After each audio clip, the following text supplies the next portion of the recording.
The silent threat. The deep space monitoring station Galileo drifted in the outer reaches of the solar system, its sensors constantly scanning the void. Lieutenant Sarah Chen stared at her console, watching the endless stream of data that usually showed nothing but cosmic background noise. But tonight was different. A pattern emerged, not random, not natural. Sarah's fingers flew across her keyboard, running confirmation protocols. The readings made no sense at first, until they made perfect, terrifying sense. "Commander," she called, her voice tight with controlled urgency. "I think you need to see this." Commander Marcus Rodriguez hurried over, his experienced eyes scanning the data. His face paled. "That's not possible. Nothing that size can move that fast." But the evidence was undeniable. An armada of alien ships, each larger than anything humans had ever built, was heading straight for Earth. They had 3 months, maybe less. The emergency transmission reached Earth Command within minutes. In the secured war room, Admiral Elena Volkov studied the data with growing dread. Humanity's fleet consisted mainly of patrol ships and mining vessels, nothing capable of facing this threat. Except for one ship. The U.S. Defiant sat in dry dock, an experimental warship that had drained Earth's resources and tested humanity's limits. Its revolutionary fusion drive had never been fully tested. Its weapon systems were theoretical at best, but it was all they had. Captain James Harrison received his orders while overseeing the final installation of the Defiant's quantum targeting system. A veteran of the Mars colonial defense, he understood immediately what was at stake. "We need a crew," he told Admiral Volkov. "The best Earth has to offer." The selection process took 3 days. Engineers who could think outside the box, pilots who defied physics, scientists who solved impossible problems. Each one understood this might be humanity's last mission. Chief Engineer Maya Patil arrived first, her reputation for making machines do the impossible preceding her. She looked at the Defiant's specifications and smiled. "Give me 2 weeks, and I'll make her fly like nothing you've ever seen." Navigator Alexei Kuznetsov came next, a former asteroid miner who could plot courses through gravitational fields that computers said were impossible. Weapons Officer Lieutenant Zhang Wei brought expertise in experimental systems, while Medical Officer Dr. Amara Okafor specialized in treating injuries that had never been seen before. They had 6 weeks to prepare, 6 weeks to turn an untested ship into humanity's last hope. The first test flight nearly ended in disaster.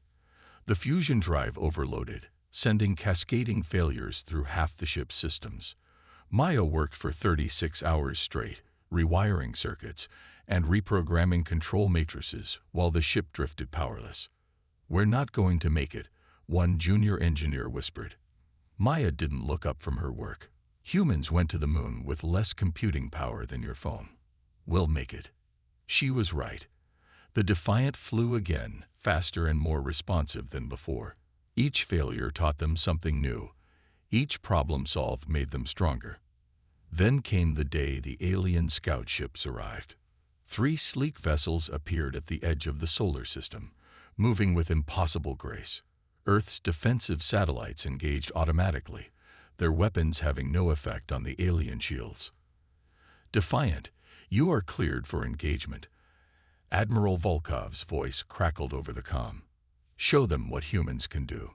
Captain Harrison stood on the bridge, his crew at their stations. "Take us in, Mr. Kuznetsov. Let's introduce ourselves." The Defiant accelerated, its experimental drive pushing it to speeds no human ship had achieved before. The alien scouts turned to face them, their weapons charging. The first exchange of fire lasted seconds. Alien energy beams sliced through space, barely missing the Defiant as Kuznetsov executed maneuvers that should have torn the ship apart. The Defiant's weapons barely scratched the alien shields. "Their shields adapt to our firing frequency," John reported, frustration in his voice. "Then we adapt faster," Harrison replied. "Maya, can you modify our weapons?" "Already on it, Captain," came the response from engineering. The battle continued, the Defiant dodging and weaving as the alien scouts pressed their advantage. But something was happening. The humans were learning, adapting in real time. Maya routed power through unconventional pathways, creating weapon frequencies the aliens hadn't encountered. "Sir," Alexei called out, "I've noticed a pattern in their movements.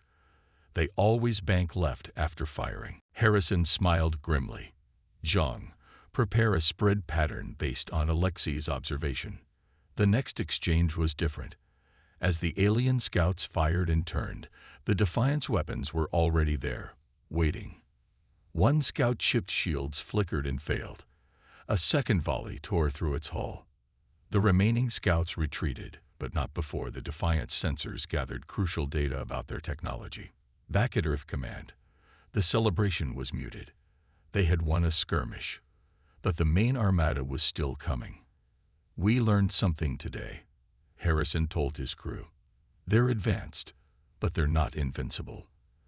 They follow patterns, they have limitations, and most importantly, they didn't expect us to adapt so quickly." Maya looked up from her console, grease smudged on her face, but eyes bright with determination. "Captain, I've been analyzing the data from their shields. I think I can create a weapon that will disrupt their entire defensive matrix." "How long do you need?" 2 weeks. Harrison nodded. "You have one." Dr. Okafor approached him privately. "Captain, the crew is exhausted. They need rest." "There's no time for rest, Doctor. The Armada will be here in 3 weeks. Then they need to be ready for what's coming," she replied firmly. "Exhausted soldiers make mistakes. Give them 8 hours." Harrison considered, then agreed. Even machines needed maintenance, and humans were more than machines. That night, as the crew rested, Harrison studied the tactical displays. The alien armada consisted of over 100 ships, each one capable of destroying the Defiant. But humans had something the aliens didn't seem to understand: the ability to do the impossible when survival was at stake. The next morning, Maya presented her modified weapon design. It was insane, requiring power levels that should have been impossible to generate. But that was exactly what made it perfect. "If this works," she explained, "it won't just penetrate their shields. It will create a cascading failure through their entire fleet network." "And if it doesn't work?" Zhang asked. Maya shrugged. "Then we probably won't live long enough to worry about it." They began the modifications immediately. Every system on the Defiant was pushed beyond its limits, every safety protocol overridden. The ship became a testament to human ingenuity and desperation. As they worked, long-range sensors showed the alien armada adjusting its course, moving faster toward Earth. They had detected the destruction of their scouts and were responding. "They're angry," Alexei observed, studying the sensor data. "Good," Harrison replied. "Angry opponents make mistakes." The Defiant launched from Earth orbit 2 days before the Armada was scheduled to arrive. The entire planet watched as their only hope accelerated toward the incoming threat. In the vast darkness of space, one human ship prepared to face an entire alien fleet. The odds were impossible. The situation was hopeless. But humans had never let that stop them before. Against all odds, the Defiant reached the designated intercept point beyond Mars orbit. The alien armada approached like a storm of metal and energy, their formation perfectly synchronized. 120 ships, each twice the size of the Defiant, moved with predatory grace through the void. "All stations report ready, Captain," Lieutenant Zhang announced, his hand steady on the weapons console despite the overwhelming odds. Harrison studied the tactical display. "Maya, status on the modified weapon." "Power cells are charged to 97%, came her voice from engineering. "I've reinforced the conduits, but we'll only get 1 shot. The feedback will fry half our systems. Then we'll make it count." Harrison turned to his navigator. "Alexei, plot an escape vector. After we fire, we'll need to move fast." The alien fleet suddenly changed formation, spreading out in a complex pattern. Smaller ships moved to the front while the massive command vessels held back. "They're testing us," Zhang observed, "sending their screening ships first." "Good," Harrison replied. "Let them underestimate us." The first wave of alien ships accelerated, their weapons ports glowing. The Defiant's bridge crew tensed as energy readings spiked across their sensors. "Incoming fire," Alexei called out. The Defiant rolled hard to starboard as beams of coherent energy sliced through space. Alexei's piloting pushed the ship to its limits, dancing between deadly rays of destruction. "Return fire, conventional weapons only," Harrison ordered. "Save the surprise for later." The Defiant's railguns and plasma cannons opened up, sending streams of projectiles and energy toward the alien ships. As before, their shields absorbed most of the damage, but Zhang was watching carefully. "Captain, I'm noticing something," he said. "Their shields fluctuate slightly when they change direction. It's a microsecond gap, but it's there. Can you exploit it?" Zhang's fingers flew across his console. "Reprogramming firing solutions now. We'll need to predict their movements." The battle intensified.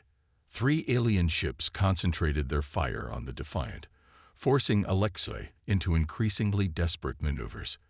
The ship's hull groaned under the stress of extreme acceleration. "Hull breach on deck 4, someone shouted. "Emergency force fields holding," Dr. Okafor reported from her medical station. 3 casualties, non-critical. Maya's voice crackled over the comm. "Captain, I've got an idea. If we channel power from the fusion drive through the shield generators, we might create a temporary barrier strong enough to..." An explosion rocked the ship, cutting her off. "Maya? Engineering, report." "We're okay," she coughed. But that last hit took out 2 power relays, working on bypasses. Zhang suddenly shouted, "Got one." Shield gap confirmed. On the tactical display, 1 alien ship flickered as Defiant's precisely timed shots found their mark. The vessel's shields collapsed, and secondary explosions rippled through its hull. "First kill confirmed," Zhang reported with grim satisfaction.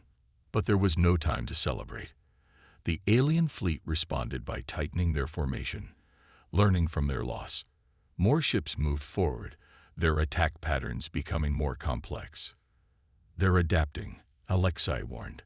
"My evasion patterns are becoming less effective." Harrison made a quick decision. "Take us into the asteroid field. Use the rocks for cover."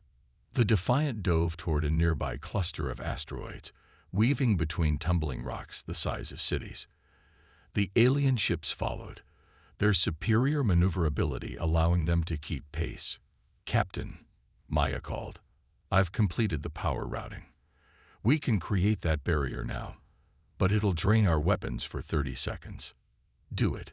A shimmering field of energy expanded from the Defiant just as 3 alien ships fired simultaneously. The barrier held, barely, absorbing enough energy to vaporize a small moon. "Barrier collapsing," Maya warned. "Weapons coming back online in 20 seconds." In those critical moments, Alexei pushed the Defiant through a series of impossible maneuvers, using the asteroids as shields. The alien ships, focused on pursuit, failed to notice the trap until too late. "Fire everything," Harrison ordered as their weapons came back online. The Defiant unleashed its full arsenal at point-blank range. 2 alien ships, caught by surprise, took critical damage. One exploded spectacularly, while the other spiraled away, trailing debris. But the victory came at a cost. The Defiant had taken multiple hits, and systems were failing across the ship. "Captain, we've lost 40% of our conventional weapons," Zhang reported. "Hull integrity at 60%. Life support is fluctuating on 3 decks," Dr. Okafor added. "I've got 15 wounded, 3 critical." Harrison surveyed the damage reports. They had destroyed 3 enemy ships, but over 100 remained, and now the larger vessels were moving forward. "Maya, status on the modified weapon." "It's ready, but Captain, the power requirements have increased. If we fire it now, we'll lose all propulsion. We'll be dead in space. The alien command ships approached, each one bristling with weapons that dwarfed anything on the Defiant. Their shields glowed with power levels that seemed impossible. "Sir," Communications Officer Lisa Park spoke up, "I'm detecting a signal from the alien fleet. There. I think they're offering us surrender terms." "Let's hear it." The message was simple: surrender now, and humanity would be allowed to serve the Empire. Resist, and Earth would be destroyed. Harrison looked at his crew. Each face showed exhaustion, fear, but also determination. They knew what surrender meant: slavery for the entire human race. "Send this reply," Harrison said quietly. "Earth stands free or falls free. We do not kneel." The alien response was immediate. Every ship in their fleet opened fire simultaneously. "Alexei, evasive maneuvers. Maya, prepare the weapon." The Defiant twisted and turned, but there were too many enemies. Hits began to accumulate. Explosions rocked the ship as systems overloaded. Shields failing. Someone screamed. Hull breaches on multiple decks. "We're losing structural integrity." Through it all, Maya worked frantically in engineering. Her team rerouted power from every non-essential system, including life support on uninhabited decks. The modified weapon began to charge, its energy signature building to levels that threatened to tear the ship apart. "Captain," Maya's voice was strained, "I've made a modification to the modification. Instead of targeting their shields, we can hit their command network." But what? "The power surge will definitely destroy the Defiant. It's a one-way trip." Harrison didn't hesitate. "Do it." As the alien fleet closed in for the kill, the Defiant suddenly stopped evading. The ship turned to face the largest command vessel, its hull glowing with accumulated energy. "All hands, this is the captain," Harrison announced shipwide. "It's been an honor serving with you. What we do now, we do for Earth, for humanity." The aliens, sensing something wrong, intensified their attack. The Defiant shuddered under the assault, pieces of hull plating tearing away. "Weapon charged," Maya reported. "Firing in 3, 2, 1. A beam of impossible energy erupted from the Defiant. It wasn't just light, or heat, or radiation. It was something new, something born from human desperation and ingenuity. The beam struck the alien command ship and then seemed to split, spreading to every vessel in the fleet. For a moment, nothing happened. Then every alien shield in the fleet flickered and died. "It worked," Zhang shouted. "Their entire network is down." But the Defiant was dying. The weapon's discharge had overloaded every system. Explosions cascaded through the ship as power conduits melted. "Engineering to bridge." Maya's voice was weak. "I've got one more trick. Overloading the fusion core. It'll create a blast big enough to take out any ship within range." "How long?" 2 minutes. Maybe less. Harrison looked at the tactical display. With their shields down, the alien ships were vulnerable, but they were already beginning to retreat. The command vessels, however, were too close to escape. "All hands, abandon ship," Harrison ordered. "Get to the escape pods." "Captain," Alexei protested, "the pods won't get clear in time." "I know," Harrison smiled sadly, "but someone needs to make sure that reactor goes critical at just the right moment. The rest of you have 90 seconds to get clear." One by one, his bridge crew stood, saluted, and headed for the escape pods. Only Dr. Okafor remained. "Captain, I." "Go, Doctor." "That's an order." She left reluctantly. Harrison sat alone on the bridge of his dying ship, watching the alien command vessels trying desperately to escape the trap. "Computer, begin final countdown." In engineering, Maya had refused to leave her post. "Someone needs to monitor the reaction, Captain. Make sure it builds properly." "Maya." "It's been an honor, sir." The Defiant's core began to pulse with unstable energy. The alien command ships, realizing the danger too late, attempted to flee. 10 seconds, the computer announced. Harrison watched the escape pods racing away, carrying his crew to safety. On the tactical display, Earth's defensive fleet was already moving to intercept the now vulnerable alien ships. 5 seconds. He thought of Earth, of blue skies and green fields. 3, 2, 1. The Defiant became a new sun. The explosion consumed 3 alien command ships instantly and damaged dozens more. Without their shields and command structure, the remaining alien vessels were easy prey for Earth's arriving fleet. In the aftermath, as rescue ships collected the escape pods, the crew of the Defiant watched their ship's final light fade.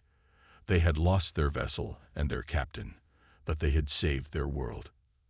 Earth had shown the galaxy that humans, when pushed to the edge, could achieve the impossible. Humanity's stand. The debris field stretched for thousands of kilometers, a glittering testament to humanity's desperate gamut. Among the wreckage of alien vessels, the remaining crew of the Defiant watched from their rescue ships as Earth's defensive fleet engaged the scattered remnants of the invasion force. Admiral Volkov's voice crackled over the fleet-wide channel. All ships pressed the attack. They're vulnerable now. Show no mercy.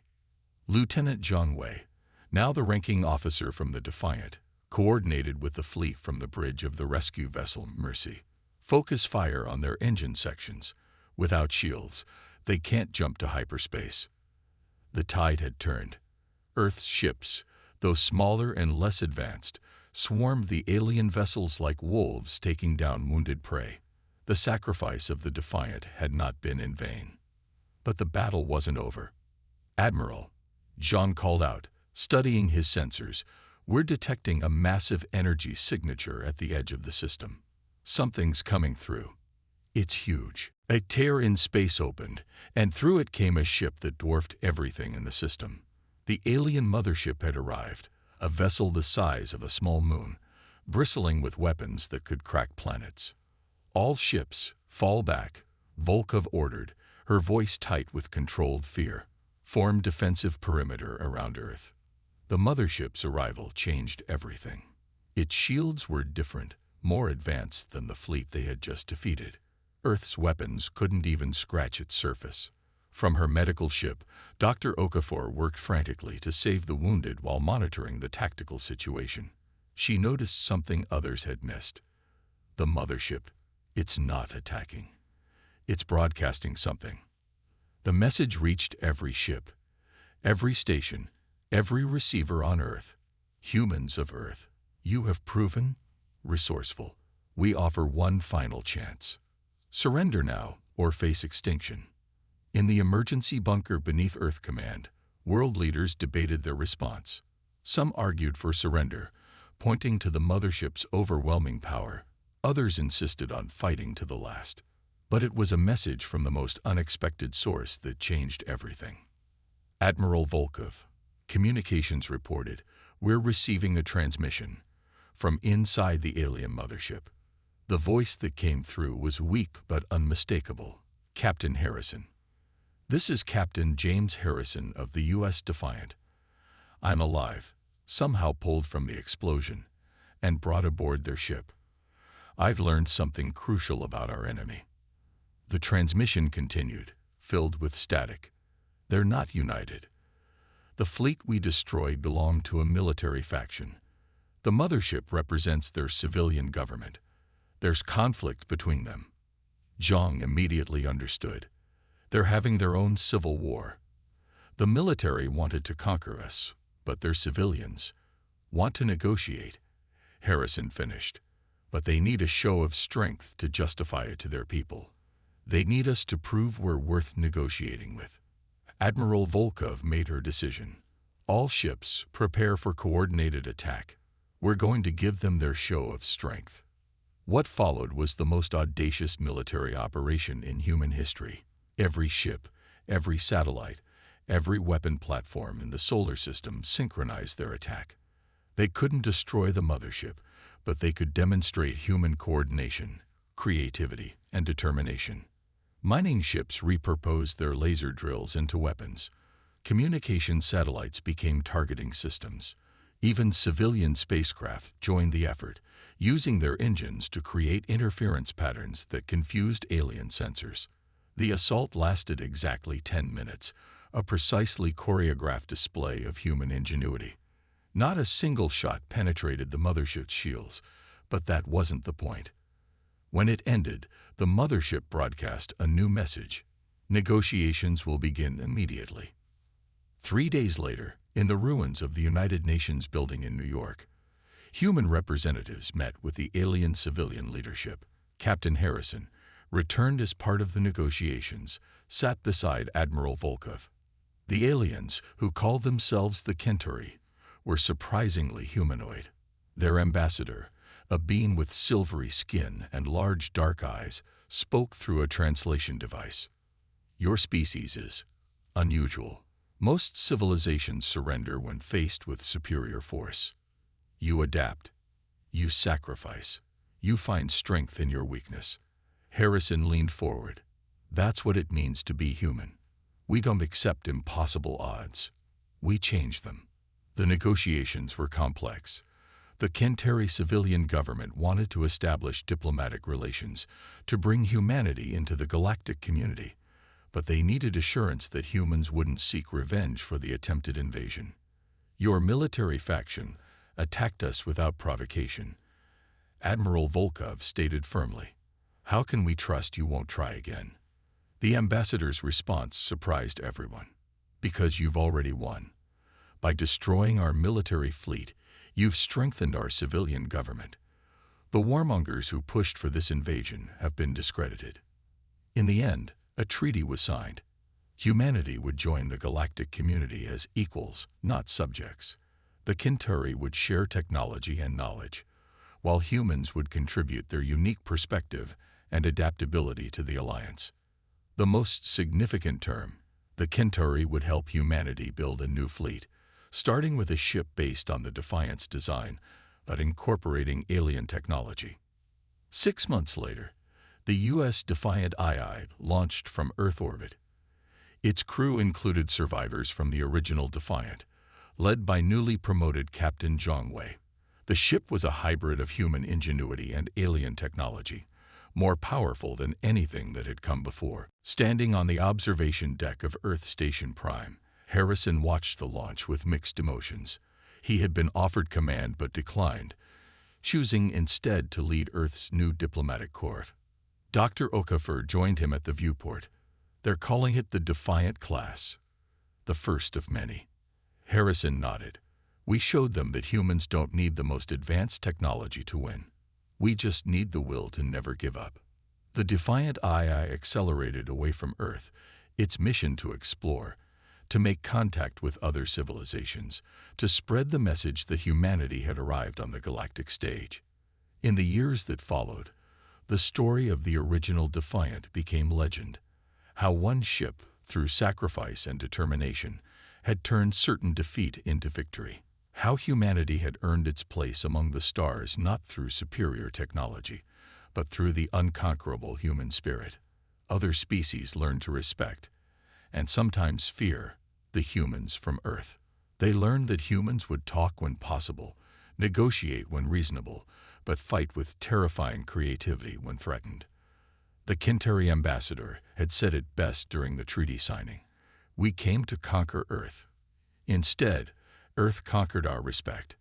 As the Defiant II disappeared into hyperspace, beginning humanity's journey into the greater galaxy, Harrison remembered his crew's sacrifice. They had proven that sometimes one ship was enough to change the course of history.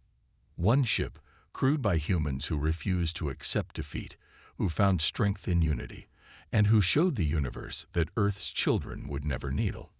The age of human expansion had begun, built on the legacy of the Defiant. And across the galaxy, other species would learn what the Centauri had discovered. Never underestimate humanity. For in the darkest hour, facing impossible odds, humans didn't just survive. They thrived.